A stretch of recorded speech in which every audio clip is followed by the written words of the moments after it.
Murió Andreas y los grandes medios de comunicación, tan atentos a las payasadas de los políticos y de los famosos, no dijeron nada. Y curiosamente, el mismo día de su muerte, en ese mentidero gubernamental llamado Televisión Española, que derrocha de una manera tan descarada nuestro dinero, en pleno telediario del mediodía y como parte de las noticias culturales, ese mismo día se dijo textualmente que la Martirio había cambiado su juego de peinetas. Ese mismo día. Eso es, para los genios que dirigen aquel medio de comunicación, una noticia cultural. Nada de extraño tiene que la muerte de una persona como Andreas no significase nada para ellos. Y las páginas de los grandes diarios dedicadas a la cultura, que con tanta frecuencia nos dan noticia cumplida de pintores mamarracheros o de rockeros antisociales cargados de cocaína, que yo sepa, no tuvieron una palabra para glosar las ideas de un hombre como Andreas. Y es que las ideas fundamentales de Andreas iban a contrapelo de las tradicionales de esta sociedad. A lo mejor, no sé, el diario de Vitigudino, en la provincia de Salamanca o por ahí alguno, dijo algo, pero los grandes diarios no dijeron, que yo sepa, no dijeron nada, tan atentos a otras cosas.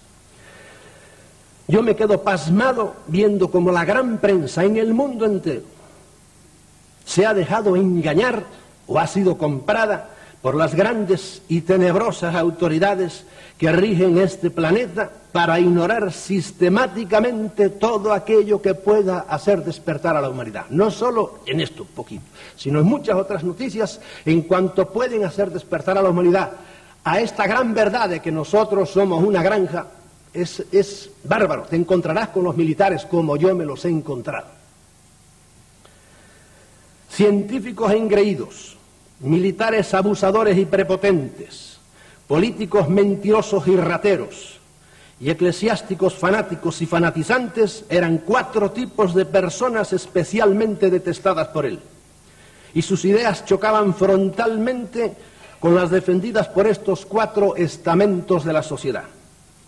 Sus ideas molestaban a los científicos porque cuestionaban algunos de sus postulados y sobre todo cuestionaban el servilismo y la gran traición que la megaciencia le ha hecho a la humanidad, al ponerse al servicio de la paranoia militar y belicista. Los grandes genios de la humanidad, inmediatamente vienen los militares o los agarran, y algunos se han retorcido. Por ejemplo, no quiero caer en ejemplos ahora. Al principio de la bomba atómica hubo científicos que dijeron no y se fueron, pero otros siguieron trabajando con ellos. La mayor parte de la humanidad no estaría tan atrasada como está si los grandes cerebros científicos hubiesen puesto tanto empeño en mejorar las condiciones de vida de los pueblos como lo pusieron en fabricar armas sofisticadísimas o bombas atómicas o secretas y terribles armas químicas y bacteriológicas. ¿Cómo es posible que en un planeta con tan enormes océanos haya millones de personas que llevan una vida miserable por falta de agua?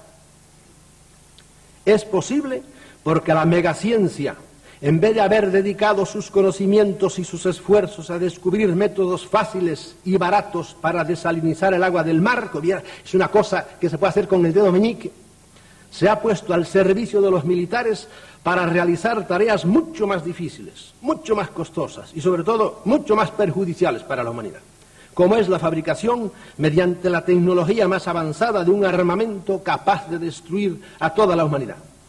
Esta es la gran traición de la megaciencia. Andreas era especialmente sensible a este tema, del que hablé con él en más de una ocasión. Su antimilitarismo era radical. El abuso de los grandes y de los prepotentes, de los que no dejan crecer, ni opinar, ni siquiera defenderse a los demás. La idea de que todo puede arreglarse con la violencia de las armas. Recuerdo un día que, conversando en un receso del Congreso de Costa Rica, me decía: ¿quién librará a nuestra sociedad de los militares y, más que de sus personas, de la mentalidad militar? Eso de que no podamos vivir sin tener grandes ejércitos y estar amenazándonos unos a otros. Y recuerdo que me adujo de memoria la cantidad de dinero que en el presupuesto de aquel año el gobierno español iba a dedicar a las Fuerzas Armadas. ¿Qué diría en la actualidad si supiese que la colaboración española para la fabricación del caza europeo es de 800.000 millones de pesetas. Usted no tiene idea de lo que es ese dinero. Y que cuando esté fabricado, cada uno de esos aparatos nos va a costar 7.000 millones de pesetas. Aviones que el mejor uso que se pueden tener es pudrirse sin que hayan servido para nada. ¿Por qué en vez de comprar hace unos años 70 aparatos, no sé si F-14 o F-16, con un precio que sobrepasó los 500.000 millones de pesetas, no se compraron solo 50 en vez de 70 y hubiese sido más que suficientes? Y con el dinero sobrante se hubiesen podido comprar 2.000 aviones y helicópteros para apagar incendios forestales. La de los incendios es una verdadera guerra en la que salimos derrotados todos los años, y no las guerras hipotéticas de los estrategas militares. Para estas gastamos todos los años miles de millones. Vamos a comprar ahora, creo que son F-18, otros 70 o algo por el estilo. Y en cambio, para aquellas que sí son reales, los incendios forestales, por ejemplo, hay solamente unos cuantos aviones viejos. Los carísimos y velocísimos F-16 y F-18 solo nos servirán para cuando nos invadan los portugueses. Pero para apagar incendios no sirven los F-18, van demasiado rápidos. Hoy, en nombre de Andreas, repito, aunque mi voz resuene en el desierto, ¿quién nos librará de la mentalidad militar? A la humanidad, no solo a nosotros.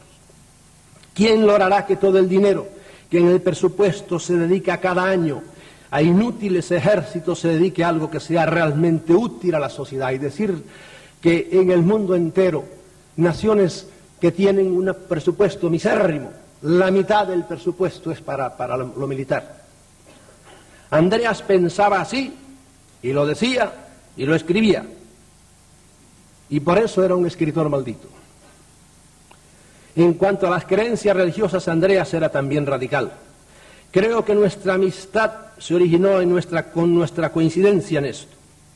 Para él, respetando la libertad de cada persona a creer en lo que quisiera, la mayoría de las creencias religiosas eran un arnés para la inteligencia y sobre todo aquellas que se refieren al más allá. Conociendo mi pasado jesuítico y mi manera de pensar actual, cuando aún no nos conocíamos me invitó a escribir una serie de artículos en su revista Mundo Desconocido, titulada aquella serie Uso mi propio cerebro, en la que yo describía cómo había sido la metamorfosis de mis ideas religiosas. Y fue entonces cuando me sugirió que escribiese un libro titulado De jesuita a hereje. El libro está escrito hace tiempo ya, pero mi exceso de movilidad no me ha permitido sentarme a retocarlo. A Andreas, distando mucho de ser un creyente, le intrigaba mucho la figura de Jesús de Nazaret, al ver su enorme influjo en la historia de los 2 últimos milenios, y fruto de esta curiosidad fue su libro Jesús vivió y murió en Cachemira, por el que, como era de esperar, sufrió acerbas críticas de los creyentes. Indudablemente hace falta mucha valentía y mucha audacia para atreverse a enjuiciar de una manera tan diferente a un personaje tan respetado, por el que muchos están dispuestos a dar la vida o a quitársela a otros. Pero ya es hora de que nos atrevamos a enjuiciar libremente y sin miedos a un personaje que, si bien ha tenido en la historia de la humanidad una enorme influencia, esta dista mucho de ser todo lo positiva que los historiadores creyentes nos han hecho creer.